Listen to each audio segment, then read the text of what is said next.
La définition qui montre la grâce comme étant une faveur imméritée, elle est fausse.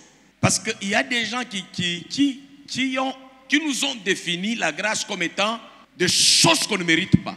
Mais quand Dieu vient m'éclairer là-dedans, je vois que la grâce doit se mériter. Ce n'est pas une faveur imméritée. La grâce, c'est une faveur méritée. Et si la grâce devient une faveur imméritée, ça va donner le chaos. Ça va détruire les choses. Ça ne sera pas bénéfique à celui qui a reçu grâce même. Faveur imméritée, moi je vous dis aujourd'hui, c'est un crime. Et Dieu n'est pas criminel pour nous donner des choses imméritées. Vous devez le mériter. La grâce se dit sous plusieurs formes. La Bible, selon Proverbe, nous montre que la grâce est trompeuse. La grâce qui ne trompe pas, c'est une grâce fondée sur le principe de Dieu. Pas une grâce définie, même en français, ça n'existe pas. Faveur imméritée. Je vous dis, la grâce de Dieu, comme toute autre grâce, c'est faveur méritée. On nous montre que la grâce, c'est un bienfait. Ça signifie quoi? La grâce, c'est faire bien les choses. C'est recevoir bien des choses. C'est ça la définition en français. La grâce, c'est un bienfait. La grâce, c'est aussi, ça signifie un don. On n'a pas dit un bienfait immérité. On n'a pas dit un don immérité. C'est ce que les gens ont ajouté qui pose problème. Donc la grâce, un don, oui. Un bienfait, oui. La grâce est une bénédiction, oui. La grâce est une faveur, oui. Mais pas faveur imméritée. Maintenant, d'où vient la grâce, c'est une faveur imméritée? Dans quelle parole de la Bible? Dans quel dictionnaire? Et dans quelle bouche d'un sage? De tous les sages de la Bible, vous entendez un sage qui nous dit que la grâce, c'est un don immérité. C'est une bénédiction imméritée. Revois bien ton entendement sur la grâce. Indépendance na biso ya Congo immérité. Yango na Congo tilelo ezana ba problème. Ba konzi na biso ebele ba mérité ko za la place bazate. Na politique, na police, na armée, na économie, na ba ministre ebele baza place o sengeli bazala te. Na ba président mususu baza place o basengela ki ko zala te. Ngolu na bino nde zo boba mboka. Na ba pasteur o bazola kisaka Nzambe azwaka mutu a mérité te apesi ngwende. Eza na Bible nini o Nzamba lokota ki mutu na se atombolié likolo sans que a préparé avant comme likolo. Faveur immérité, ça produit le chaos. Otika vie ya kolakisa batu grâce neti facilité. Nzamba Nzambe ya facilité te, vie eza vie ya facilité te. Soki batu nyonso bazosala ke vie na biso ezotepa tepa, c'est parce que toza en relation na batu balingi voie facilité, balingi ko payer prix pour prendre ce qu'on leur a donné dans la grâce. La légèreté, la facilité, ça mène le chaos. Zamba lokotaka biloko ezangi tina a commission na tina très bien ko suka tina biloko ezangi tina alokoti eloko ezangi tina abongisi yango apesi yango tina na misu ya batu pe na misu na ye moko ezui mérite. Nous sommes dans le monde des responsables. Même Dieu, je l'aime avec mérite.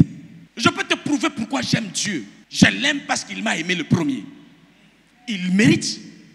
Il a semé l'amour en moi. Il va récolter quoi? L'amour. Il les mérite.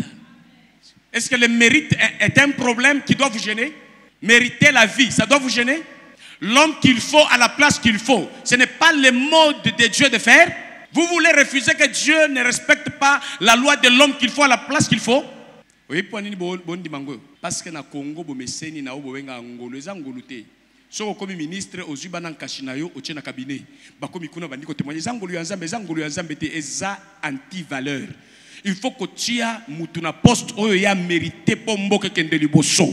Alors, je n'ai pas mérité, Dieu m'a amené là-bas. Tu ne mérites pas, tu n'occupes pas le poste. Pour vous dire que l'immérité, c'est du mensonge. Et ça mène le chaos. Aujourd'hui, nos communes sont sales parce que nous avons des bourgmestres qui ne méritent pas être là où ils sont. Aujourd'hui, nous avons l'armée qui est fragilisée parce que nous avons des généraux qui ne méritaient pas être dans l'armée. Au nom de la grâce, ils sont arrivés des défaillants. Nous avons le Congolais qui n'est pas qualifié, qui ne mérite pas la vie qu'il mène. Le Congo est riche, mais le Congolais est pauvre. Pourquoi? Parce que le Congolais n'a pas la mentalité qu'il mérite pour exploiter et développer son pays. Et malgré les églises, les prières, la misère continue à s'accroître. La douleur continue à se faire. Pour vivre bien, il faut être escroc au Congo. Pour vivre bien, il faut être voleur. Il faut faire la politique comme mensonge, comme méchanceté. Il faut entrer dans l'armée, devenir général sans être major un jour. Chacun prend son frère, lui donne l'arme, tire. Il n'a pas la philosophie. C'est comme ça que vous voyez un militaire qui ne s'entend pas avec un policier. Il va tirer sur un policier. C'est quoi? C'est quelqu'un à qui on a donné la tenue et l'arme sans qu'il ne puisse le mériter. Il apporte le chaos. Et les pasteurs renforcent cela avec la grâce. Ce sont des choses qu'on a reçues de Dieu sans mériter. Non, on doit le mériter avec Dieu. Dieu doit nous préparer pour ça. Et nous devons payer le prix pour que nous soyons préparés. C'est notre consécration, c'est notre sérieux. Pourquoi la grâce n'est pas une faveur imméritée? Parce que là où il y a une condition pour obtenir les dons gratuits, il y a automatiquement l'implication de la loi de mérite pour ceux qui remplissent la condition. Certainement, vous attendez m'avoir sur Jésus. Jésus, c'est la grâce. Je vais toucher là-bas. C'est la grâce, oui, certainement, effectivement. C'est une grâce que nous devons mériter. Ce n'est pas une grâce imméritée. La Bible nous dit qu'on nous a rachetés par la grâce au moyen de notre foi. Vrai ou faux? Maintenant écoutez. Dieu nous a aimés. Il n'a pas pu nous sauver avec une grâce sans mérite. Mais Dieu a su nous sauver avec une grâce qui méritait la mort et la résurrection de Jésus. Si Dieu pouvait nous racheter par une grâce imméritée, il n'allait pas tuer Jésus. Dès le moment où la mort de Jésus, c'est un prix de notre salut, donc cette grâce a rencontré le mérite des souffrances de Jésus-Christ. Indirectement, nous avons hérité une grâce dont le prix est payé par le Fils de Dieu. C'est un gratuit mérité. Ça, c'est au premier degré. La mort de Jésus, c'était un prix ou bien ce n'est pas un prix? C'est un prix à payer. Il a payé le prix. Là où il y a un prix qu'on paye, il y a le mérite. Et Jésus, aussi à cause de ces mérites-là, Dieu l'a souverainement élevé en lui donnant les noms qui soient au-dessus de tout nom. C'est une grâce qu'on a fait à Jésus ou bien il l'a mérité? Pourquoi il l'a mérité? Parce qu'il a payé le prix. Dieu n'a pas changé. Il est le même hier, aujourd'hui et éternellement. Maintenant, on vient avec ces dons gratuits de Dieu. Les dons gratuits, les saluts, les dons gratuits. Mais à celui qui doit les prendre, lui ne les prend pas gratuitement. Mais celui qui les donne, lui les donne. La scolarité est gratuite. Les diplômes n'est pas gratuit. Passer des classes n'est pas gratuit. Il faut les mériter.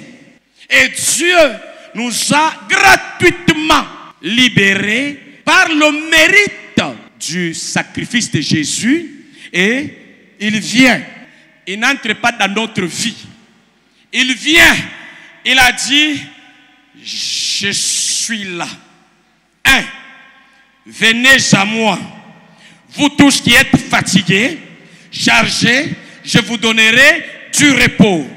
Quel est le mérite que vous devez engager là-bas? Il est venu, il vous appelle. Et vous devez répondre à l'appel au salut. Et cette manière de répondre, c'est ça votre mérite. Si vous refusez de l'accepter, vous n'allez pas au paradis. vous n'aurez pas droit au Saint-Esprit. Il y a condition ou il n'y a pas condition? Il y a condition, il y a mérite pour briser la condition. Donc gratuit ne signifie pas sans condition. Je suis en train de chuter ici. Parce que c'est une école de changement de mentalité. Si les Congolais, tous nous prenons ce message, on va dissoudre. Aujourd'hui même, on commence par certains bourgmestres ici. Il suffit qu'on voit comment les caniveaux sont bouchés. On n'a pas besoin de les laisser encore être bourgmestre, être gouverneur une semaine. Ils doivent quitter. Parce que leur incompétence est criante. Mais ce sont les Congolais qui veulent que Dieu change leur pays et qui soutiennent ce gouverneur et ses autorités qui volent au détriment de la ville, qui enrichissent leur famille et leurs copines. La vie ne marche pas. Et à l'église, on fait les djalélochis pour ces genres d'autorités corrompues. Donc il faut enlever même à l'église les gens qui ne méritent pas d'être là où ils sont. Tu as un poste, tu ne le respectes pas. Sors de ce poste-là. Et les gens malades commencent à pleurnicher. Non, il faut lui donner encore un peu de temps. C'est un esprit congolais là qui fonctionne comme ça. Les gens développés ne fonctionnent pas comme ça. Même Jésus ne fonctionne pas comme ça. Il te laisse le temps, tu ne produis rien. Il dit tout arbre qui ne produit pas les fruits sera retranché, coupé, séché et jeté au feu. Et toi tu ressembles à qui? Dans ta relation, les gens n'apportent rien que la mort. Et puis ils tiennent déjà. Non, non, non, non, viens. Tu dois être productif. L'arbre qui ne produit pas, Jésus l'a fait quoi? Il a maudit. Pourquoi? Parce que tu ne mérites pas vivre. Mboka oyo mukolo moko ekotambola na ba dirigeant koka na mentalité.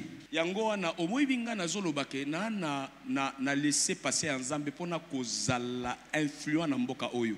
Je travaille conséquemment parce que Dieu m'a équipé pour être utile comme conseiller. Au sommet, ma prédication peut passer même en ligne. Ça va aider les autorités.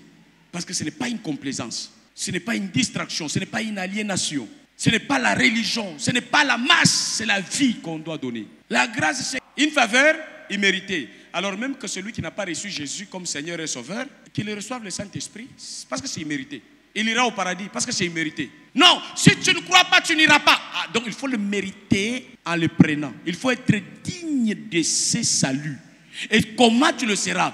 C'est l'accepter comme Seigneur et Sauveur, se faire baptiser en son nom et recevoir le don de l'Esprit. Et le suivre comme disciple et gagner les âmes comme disciple. Nous allons voir à la lumière de la parole de Dieu, là où il y a une condition. Aller au ciel se conditionner par accepter le mérite de Christ dans votre vie, de son sacrifice. Et vous aussi vous donnez votre vie. À Jésus, vous prenez sa vie. Ça vous qualifie. Vous méritez le paradis. Vous méritez le pardon du péché. Vous méritez la sanctification. Marc chapitre 16, verset 15 à 16, la Bible dit... Marc chapitre 16, le verset 15 à 16, il est écrit... Puis il leur dit...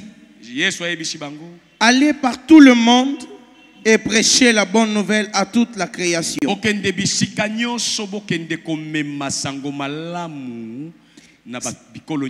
Celui qui croira et qui sera baptisé sera sauvé.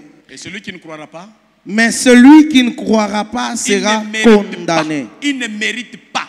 Celui qui croira, il mérite prendre ma vie. Celui qui ne croira pas, il ne mérite pas prendre ma vie. À la place, il sera condamné. Et maintenant, si le salut est gratuit absolument, il faut être sauvé même quand on est irresponsable, on refuse l'amour de Dieu. Ce verset ne vous donne pas que il faut mériter le salut en acceptant l'amour de Dieu, en croyant. Et les gens croient que la foi, c'est seulement... Attendez qu'on voit un peu. Il y a des choses bien ici. On dit, celui qui croira sera sauvé. La foi, c'est quoi? La foi est une ferme assurance des choses que l'on espère. Une démonstration. Tu vois là, il y a une démonstration. Hein? C'est ça le mérite. Une démonstration des choses qu'on ne voit pas. Tu le démontres en effet. Et la foi sans les œuvres, elle est morte. Montre-moi ta foi sans les œuvres et je te montrerai ma foi par les œuvres. Or, si tu dois croire, on doit les voir par les œuvres. Et si on les voit par les œuvres, ça devient ta part de mérite. Non, on croit, la foi ce n'est pas les œuvres. La foi sans les œuvres est sa foi et bembe. Comme le corps sans âme est cadavre.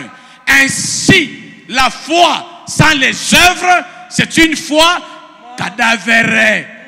Ça ne te produira rien. Présente les œuvres de la foi. Montre le mérite devant Dieu et devant les hommes. Tu seras champion. On t'applaudira. Il n'y a pas les gratuits. Il n'y a pas de facilité. Paye le prix. Sois quelqu'un. Quand on vient draguer ta femme, ton mari, sur base de quoi il va rester attaché à toi? Il faut qu'il sente que il faut s'attacher à la vie. Il y a des gens les laisser aujourd'hui, ça ne pèse même pas. On peut te laisser aujourd'hui, hein, quelqu'un ne souffre même pas. Il est égal à lui-même. Donc tu ne vaux rien dans la vie de l'autre. C'est comme ça qu'on peut te lâcher facilement. Il y a des poids lourds. Quand tu veux les laisser, tu réfléchis 3 fois.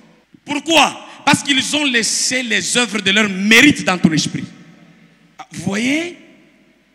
Ah bien, autrement dit, la foi, c'est le prix que nous payons pour recevoir et manifester la vie de Dieu.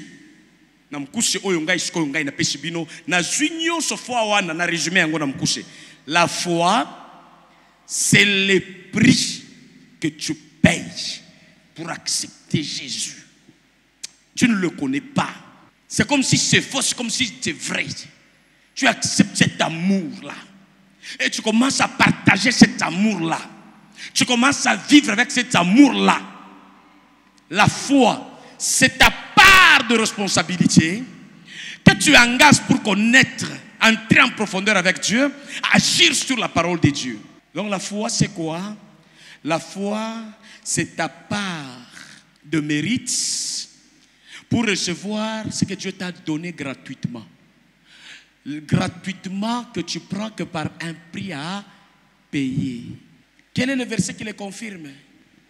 Bien-aimé, ce n'est pas par les œuvres, c'est la foi, c'est gratuit. On n'a rien fait, on n'a rien fait. Écoutez, lisez 1 Pierre chapitre 9, chapitre 1 verset 9.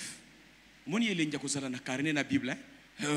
O mesalante na Matea. Petro atambla kina mai. Yo pe ko tambla likolo mikate. Yo pe ko tambla likolo mapa. Yo pe ko tambla likolo pantalon. Alléluia. Okende poto. Oh, alléluia. Wana ndechika karine. Oyo ngana zote ayo zala na karine. 1 Pierre chapitre 1er, le verset 9, je lis au nom de Jésus. Parce que vous obtiendrez le salut de vos âmes pour prix de votre foi. Le salut de votre âme. Vous allez l'obtenir sans prix à payer, sans mérite. Pour prix de votre foi. Vous allez obtenir le salut de votre âme au prix de votre foi. Ya ofele, ekozwango ya pamba. Sakana na Bible na Matthieu soko kokola.